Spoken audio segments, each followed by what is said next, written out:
So we are here at the entrance to what is mistakenly called Radio Central.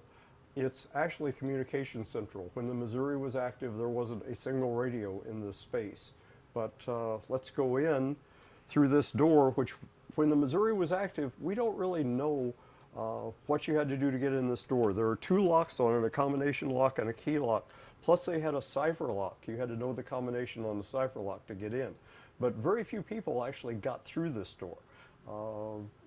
It was the most secured place on the ship.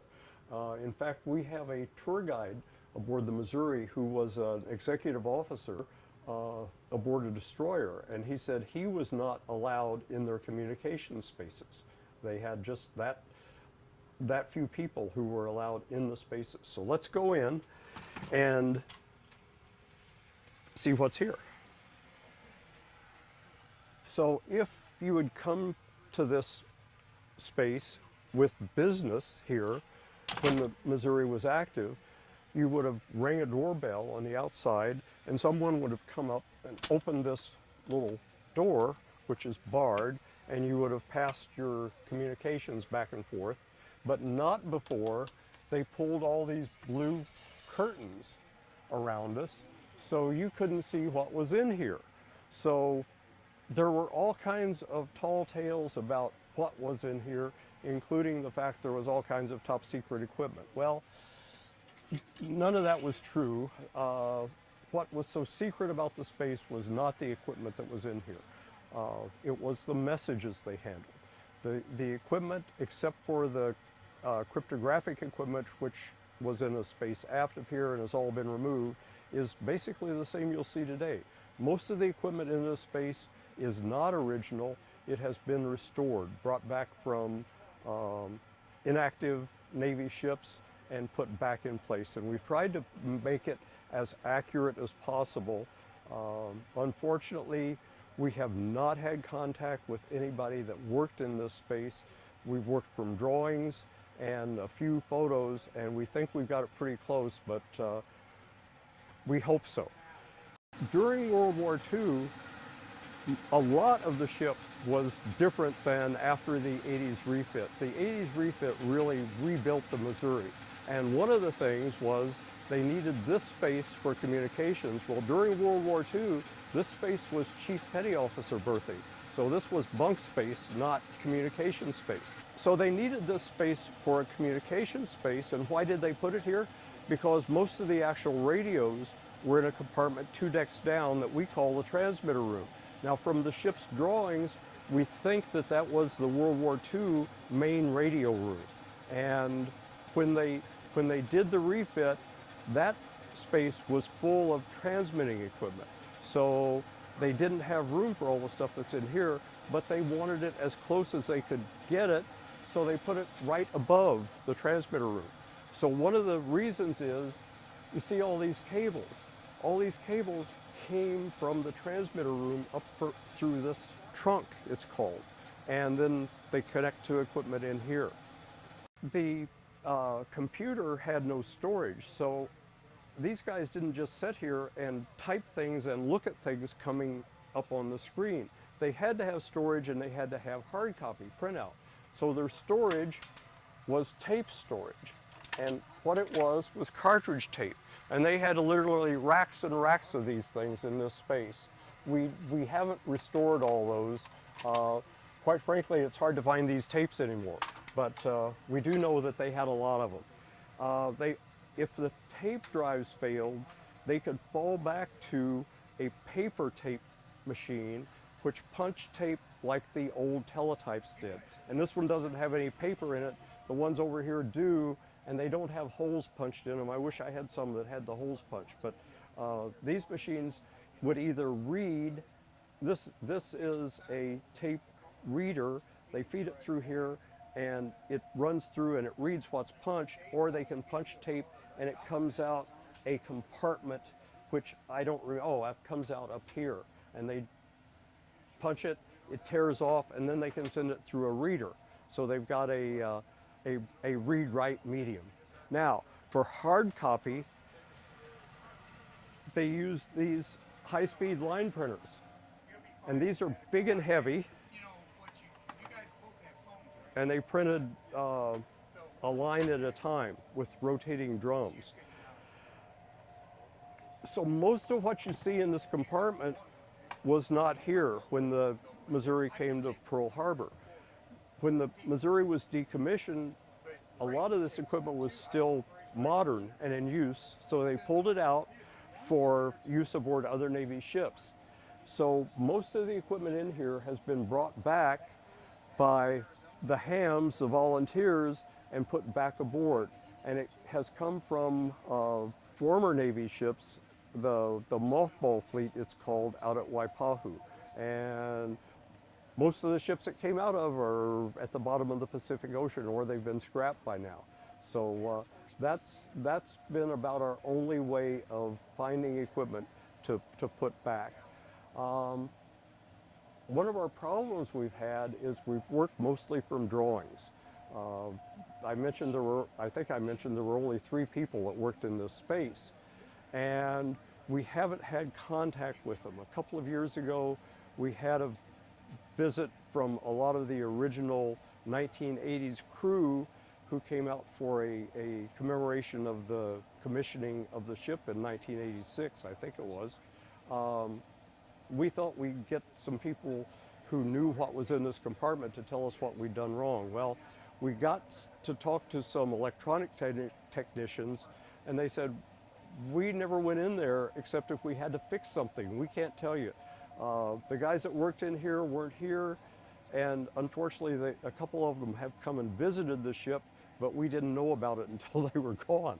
So we'd still love to get an interview with one of the people that actually worked in here and could tell us what's missing and what we still have to put back. So I had said that during World War II, this compartment was CPO berthing, but we do have in the space right now some World War II equipment. And yeah, it doesn't belong here, but we think it's important to save, especially this radio.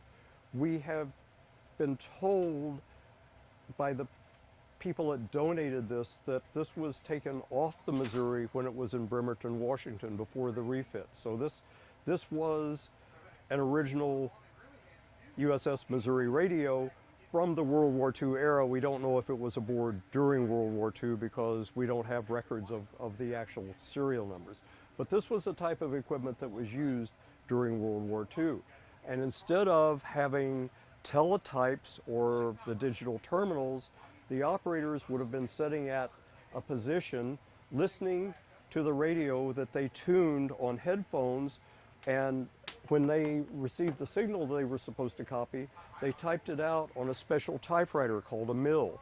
And it's a little bit different than a normal typewriter in that it has all caps and a 1 key and a /0. So it was used just for communications equipment only. Unfortunately, they had a special table that this all fit on, and we don't have that table. We'd really like to find one. So if anybody has a actual Navy, they call it an LOP, a local operating position, a table that looks like it's cut out for a typewriter in the middle, we'd like to talk to you. One of the things that we have in the space that doesn't belong here, but we think it's kind of important to keep here so we can show people, is one of the type transmitters that the Missouri carried. This is a 1 kilowatt high frequency HF transmitter, and the Missouri had 12 of these in that compartment 2 decks down in the transmitter room, as well as the UHF transceivers that they used for satellite communications, and some equipment for UHF line of sight communications also. But this was not original 80s. Again, this transmitter was brought back from one of the mothball ships out at Waipahu, and we have a few of them we'd like to get back into that transmitter room 2 decks down one of these days if we can. The compartment aft of here actually had radios in it, as well as the switching equipment for the radios. And this is called FACON. We think facilities control, although I'm not really sure about that. But this compartment had the high frequency receivers, as well as patching equipment, switching equipment for the receivers, the transmitters, and the UHF transceivers. They also had switchboards for switching which radio they were using. When they changed radios, they didn't come back here and move the settings on the radios to change frequency. They had their radios all set up on the channels they were going to use, and if they wanted to switch, they just came back here and looking at which radio they were using and what equipment they wanted it to go to, they moved a switch and changed radios. This equipment mostly was left here. It has been gutted out, demilled. We've managed to get a few of these radios working by bringing parts for them from the mothball ships. There's test equipment here. This was all restored. This whole rack was restored. This was the UHF multiplexer equipment. We got the rack, but we didn't get the equipment that goes in it. We still need that. There's equipment here for converting the radio signal to the signal the teletype use. The teletype use audio signal, but it has to be converted into the format the teletype used. I don't have any of these loose, or I'd pull it out and show you. They left the equipment, they pulled the circuit cards out of them, so none of it works. This is a switch that all of the audio lines for the secure telephones came to. So this switch switched the telephones to the encryption equipment. So they could select which phone went over which encryption equipment, and then that was switched over on this other switchboard manually to the proper radio. So somebody that needed a circuit to talk aboard the ship from the ship to another ship or a shore station, that their red phone would be switched through here and then through encryption equipment, and then from the encryption equipment to the radios. All the crypto or cryptography encryption equipment was in this space. We'll turn around here, and it was all stripped out. There was virtually nothing left in this space. We use it for a storeroom and a workroom, but it's pretty empty. So this is typical of the secure telephones, or the red phones. Unfortunately, none of them operate, and I'm not sure I can get this out. That's been there a while. Okay, this would have been used for secure voice communications, and it would have gone through that switch that is in the compartment after here, and through the encryption equipment. These are intercoms. The Navy's ships still have intercom systems, and they can place and receive calls to and from various stations just by pushing a button and push to talk, or they can go hands-free. The common thing you'll see in a movie is somebody walking up to one of these and saying, "Now hear this," and we don't think they did "now hear this" very often, but this was their point-to-point communications. They didn't have to dial a telephone, they just punched a button and talked. If all else failed, if the ship lost a lot of power, they still had sound-powered telephones. This took no power. It's a voice-operated telephone only. The switching for it is in a compartment one deck down near the front part of the ship, and it's actually jack plugs. The operators in there selected who you were talking to by plugging in a jack. Now the signaling for that they could do with this. This is a sound-powered signaling device. You select who you want to call and crank it, and it rings on the other end, so you know that so they know that you're trying to contact them. What's that?